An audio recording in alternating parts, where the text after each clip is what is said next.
Hi hello welcome back to our channel Brahmamudi ఫిబ్రవరి 3 సోమవారం ఎపిసోడ్లో ఏం జరుగుతుందో చూద్దాం.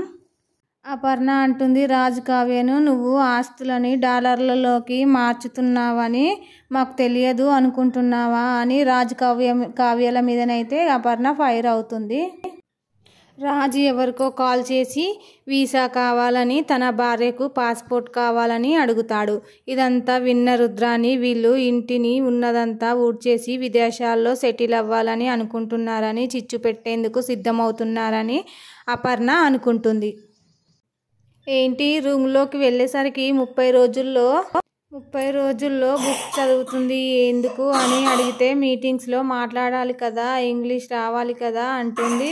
ఇది విన్న రుద్రాని కన్ఫర్మ్ చేసుకుంటుంది. చూసిన రుద్రాని కన్ఫర్మ్ చేసుకుని ధాన్యలక్ష్మి దగ్గరికి వెళ్ళి, నీకో ముఖ్యమైన విషయం చెప్పాలి అని మొదలు పెడుతుంది. ఇన్నాళ్ళు ఆస్తులు కరిగించేందుకు ఏం చేస్తున్నారో అనుకున్నాను, కానీ వాటిని డాలర్లుగా మార్చేస్తున్నారు, విదేశాలకు చెక్కేయాలని ప్లాన్ చేస్తున్నారు అంటుంది.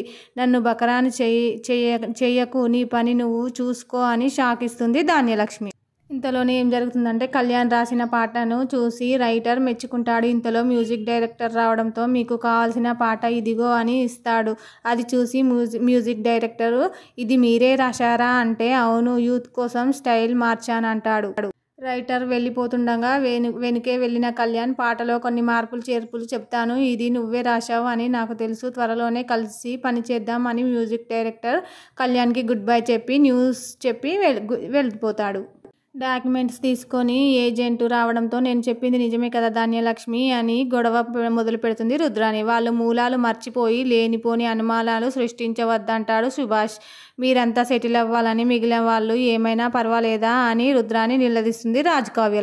రాజ్ అడుగుతాడు కావ్యని, ఇంగ్లీష్ బుక్తో కుస్తీ పట్టావు కదా, ఏం నేర్చుకున్నావని అడుగుతాడు రాజు. చిన్నప్పుడు మా పెద్దమ్మ చెప్పిన సామెతలు అన్నీ ఇంగ్లీష్లోకి ట్రాన్స్లేట్ చేస్తున్నాను అంటుంది. నేను ఏదో సామెత చెప్తాను, మీరు తెలుగులో చెప్పండి అంటుంది. డస్టిన్ డైమండ్ అనగానే ఆశ్చర్యపోతాడు రాజు. రాజ్ మట్టిలో మాణిక్యం అంటుంది.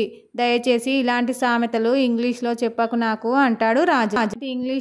ఇంగ్లీష్లోకి ట్రాన్స్లేట్ చెయ్యకు అని చెప్తాడు రాజు.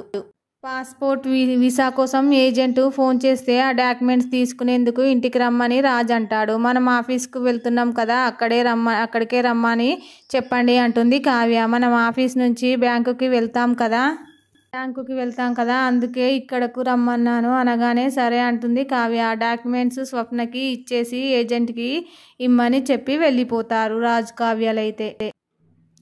ఇది ఫిబ్రవరి 3వ తారీఖు ఎపిసోడ్. మరిన్ని లేటెస్ట్ ఎపిసోడ్స్ కోసం సబ్స్క్రైబ్ చేసుకోండి, లైక్ చేయండి, సపోర్ట్ చేయండి friends. Please like and share, subscribe. Thank you for watching.